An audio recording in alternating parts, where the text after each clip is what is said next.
Bonjour à tous et à toutes. Alors bienvenue sur ma chaîne. Pour les personnes qui peut-être ne me connaissent pas, je m'appelle Vanessa Veilla. Je travaille avec le tarot, avec les mythes et avec le féminin sacré pour aider les personnes à en finir avec les schémas de manipulation, d'humiliation, de dévalorisation et commencer à récupérer leur pouvoir pour vivre une vie qui soit riche de sens et qui soit épanouissante. Donc si c'est quelque chose qui vous intéresse, bienvenue dans cet univers et n'hésitez pas à vous abonner à cette chaîne. Alors pour aujourd'hui, j'ai eu envie de réaliser un tirage parce que nous avons des énergies qui sont extrêmement puissantes.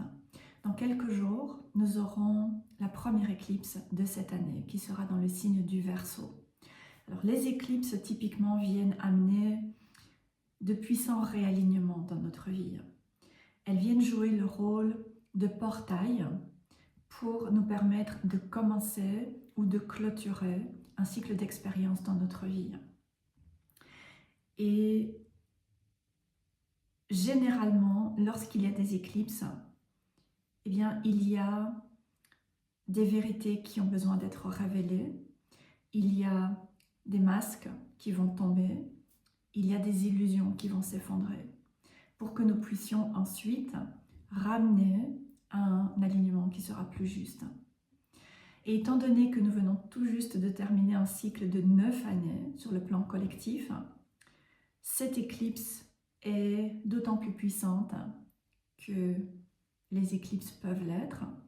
Et alors que typiquement, une éclipse va avoir un effet qui peut durer pendant 3 à 6 mois, je pense que nous pouvons nous attendre à ce que cette éclipse en Verseau s'étende jusqu'à facilement 3 années. Donc il y a vraiment des leçons extrêmement importantes et puissantes qui vont être mises en avant avec cette éclipse. Donc je vous propose maintenant de passer au tirage. Et ce matin, en réalisant mon rituel, il y a une carte qui est tombée et j'ai senti que c'était important de l'amener dans ce tirage. Il s'agit d'une carte du tarot Cecoli, qui n'est pas du tout un tarot que j'utilise habituellement pour des tirages collectifs, parce qu'il est très spécifique, il est très puissant et il peut également activer certaines personnes.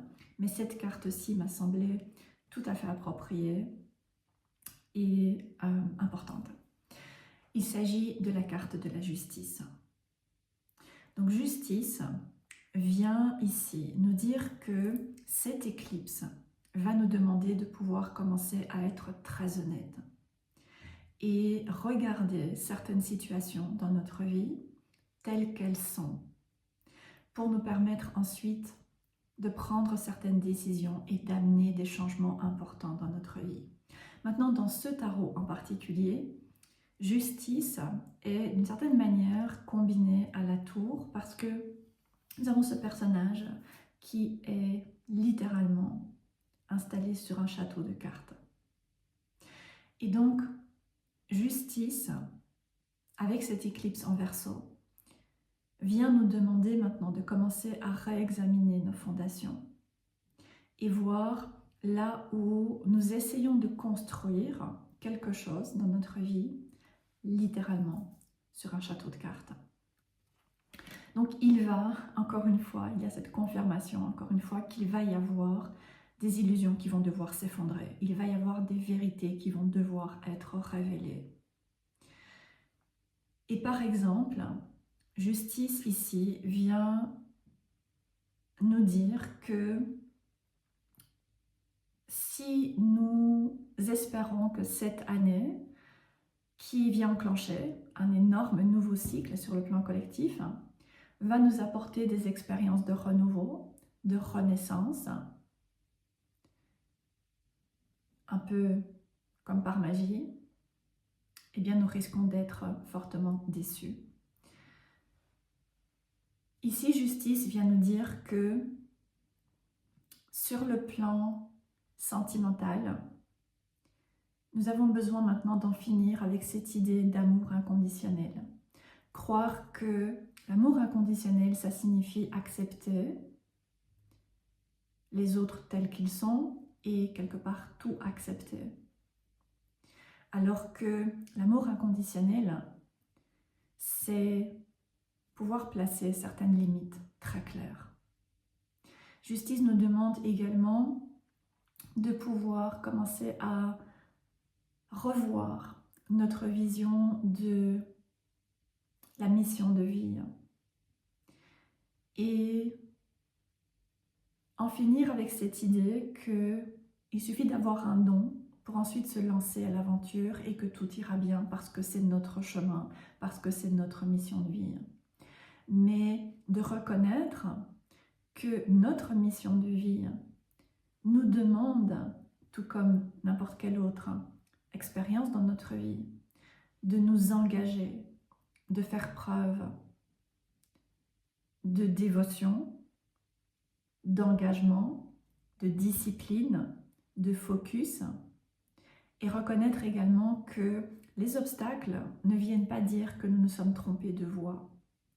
Ils viennent nous demander de pouvoir persévérer ou de pouvoir ajuster les choses. Et ensuite, Justice vient également nous dire que dans le domaine relationnel, que ce soit par rapport à des relations sentimentales, que ce soit dans nos relations avec la famille, ou bien que ce soit les relations professionnelles, au travail, avec des clients, nous devons cesser d'entretenir cette idée que nous allons pouvoir vivre des relations épanouissantes si nous manquons totalement de confiance en nous, si notre estime de nous-mêmes a été abîmée et si nous portons encore des souffrances. Donc il y a d'un côté Justice qui nous demande maintenant de regarder certains aspects de notre vie avec beaucoup d'honnêteté et en même temps cette allusion à la tour qui vient ici nous encourager à réexaminer les fondations, voir là où les fondations sont instables, là où elles sont fissurées, là où elles sont peut-être totalement absentes. Pour commencer maintenant un travail de réparation en profondeur.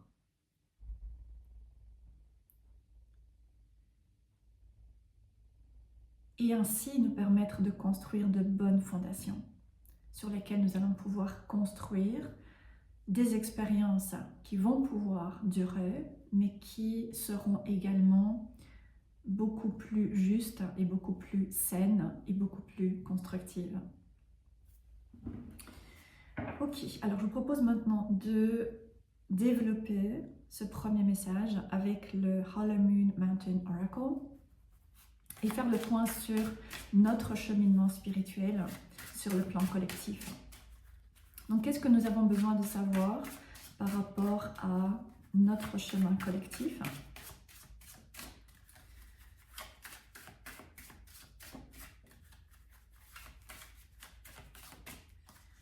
Et nous avons la rage.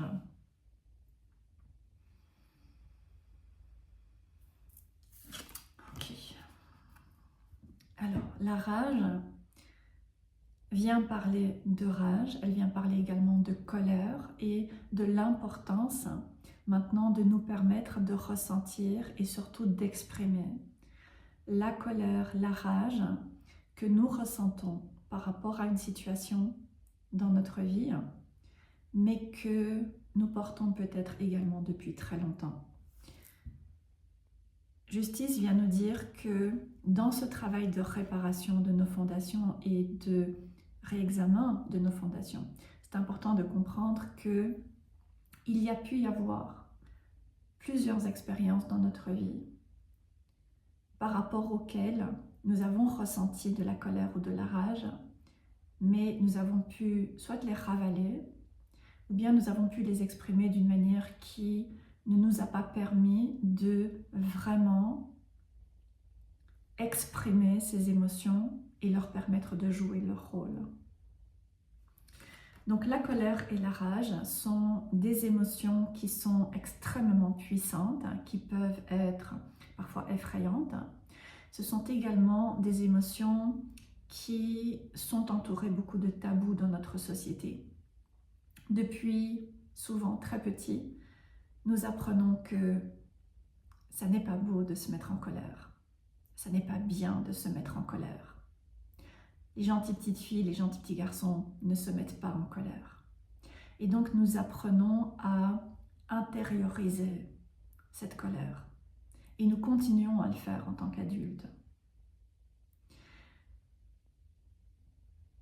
Et soit nous en venons à ravaler, à réprimer la colère et la rage, et ça signifie que quelque part nous la retournons contre nous-mêmes et nous laissons ces émotions nous consumer de l'intérieur et nous amener à développer de l'amertume, de l'agressivité, un mécanisme d'agression passive, être passif-agressif. Nous pouvons également développer du sarcasme. Et tout cela vient nous causer beaucoup de tort. Ou bien, nous réprimons cette colère et ensuite nous la laissons s'exprimer d'une manière qui n'est pas juste, d'une manière qui n'est pas appropriée, d'une manière qui n'est pas constructive, lorsque vraiment nous arrivons à un ras-le-bol. Donc là maintenant, c'est important de pouvoir commencer à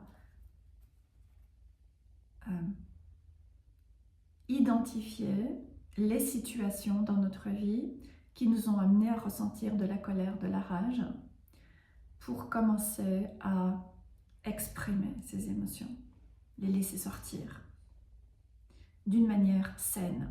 Parce que la colère et la rage viennent jouer un rôle extrêmement important. Elles viennent dire que quelqu'un a franchi nos limites et que ça n'est pas OK. Quelqu'un nous a traités d'une manière abusive, violente, non respectueuse, et ça n'est pas OK.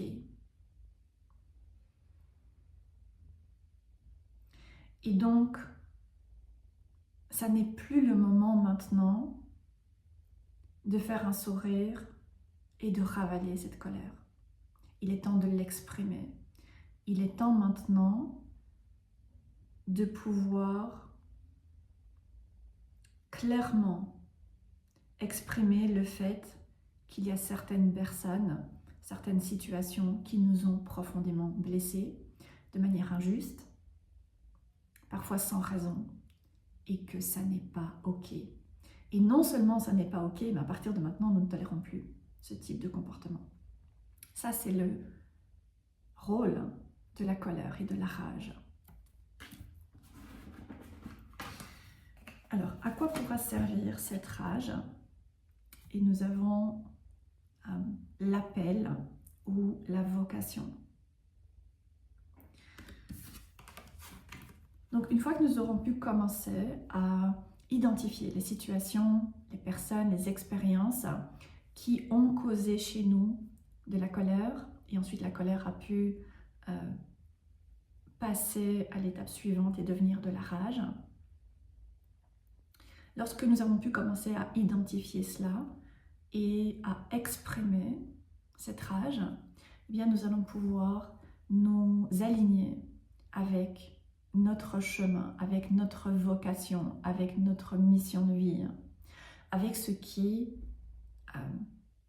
est finalement important pour nous, avec la vie que nous voulons mener, mais que jusque-là, nous avons eu peur de suivre parce que nous avons craint de la ridiculisation, de l'humiliation, nous avons eu peur de ne pas être pris au sérieux, nous avons eu peur de ce que les autres pourraient dire, penser, nous avons eu peur d'être rejetés si nous nous autorisons à suivre un chemin qui s'éloigne de ce modèle qui est typiquement considéré comme le modèle de réussite. C'est-à-dire si nous nous engageons dans cette passion d'exploration du tarot, si nous décidons de nous intéresser à une pratique spirituelle particulière, si nous décidons de développer un projet créatif différents. Donc il y a cette rage, tout d'abord, à évacuer pour ensuite nous permettre de nous aligner avec ce chemin sans plus avoir peur de ce que les autres pourraient dire, penser, sans plus avoir peur d'être jugé, sans plus avoir peur d'être moqué, d'être tourné en dérision, mais pouvoir nous sentir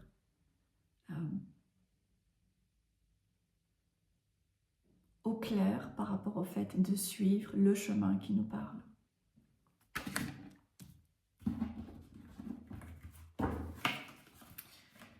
Ok, qu'est-ce que nous avons besoin de savoir d'autre? Les ancêtres. Ok. Donc toujours par rapport à cette idée de vision claire et de fondation d'une certaine manière, exprimer cette rage et ensuite nous permettre de nous sentir beaucoup plus libres, de suivre le chemin qui nous parle, va non seulement nous aider à vivre une vie qui soit plus authentique et beaucoup plus alignée avec qui nous sommes, ce que nous voulons, ce qui nous permettra de nous sentir nourris profondément. C'est également un chemin qui va nous permettre de réparer certaines expériences que nous portons de nos ancêtres. Peut-être que dans notre famille, il y a eu des personnes qui n'ont pas eu l'opportunité de suivre une passion, que ce soit dans le domaine professionnel, que ce soit par rapport à une relation, que ce soit par rapport à une manière de vivre. Il peut y avoir certaines personnes qui ont dû renoncer à ce qu'elles voulaient parce qu'elles ont été ridiculisées, parce qu'elles n'ont pas été prises au sérieux et parce qu'elles ont ressenti ce besoin de se conformer à certaines attentes qui avaient pu être placées sur elles. Donc il y a cette réparation qui va pouvoir se faire par rapport à nous-mêmes, mais également par rapport à notre lignée ancestrale. Et il peut s'agir de personnes dans notre famille, mais il peut également s'agir d'ancêtres plus lointains par rapport à notre famille, mais également notre culture, éventuellement. Ok, alors un dernier message maintenant pour clore ce tirage. Très puissant. Et nous avons la force. Donc encore une fois, cette notion ici de fondation solide qui nous permettent de nous élever. D'accord ? J'aime vraiment beaucoup le contraste entre la jeune fille ici qui est posée sur un château de cartes qui inévitablement va très rapidement s'effondrer. Et ici, c'est symbole de force parce que les arbres sont profondément et puissamment ancrés. Et donc, ils peuvent être solides, ils ne se laisseront pas déstabiliser, ils ne se laisseront pas... ils pourront vaciller, mais ils resteront fermement posés là où ils sont. Et donc, ils vont pouvoir s'élever, et donc, ils vont pouvoir aller plus loin, aller plus haut.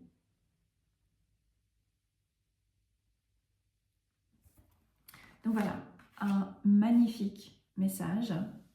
J'espère qu'il pourra vous parler par rapport à où vous en êtes aujourd'hui, par rapport à ce que vous pouvez vivre. Et donc, la première étape, c'est de nous permettre de commencer à identifier la rage et l'exprimer. Si vous avez besoin d'aide pour vous permettre de vous connecter à cette rage, vous permettre de la libérer, de l'exprimer, la laisser jouer son rôle, qui est de placer certaines limites, d'exprimer très clairement que certaines situations, certains comportements n'ont pas été OK. Ou si vous souhaitez y voir plus clair par rapport à ce que cette éclipse vient amener comme type d'expérience et de leçon sur votre propre chemin, je vous invite à consulter mon site dont le lien est repris dans l'encart en dessous de cette vidéo. Je vous souhaite une très belle journée. Je vous dis à bientôt.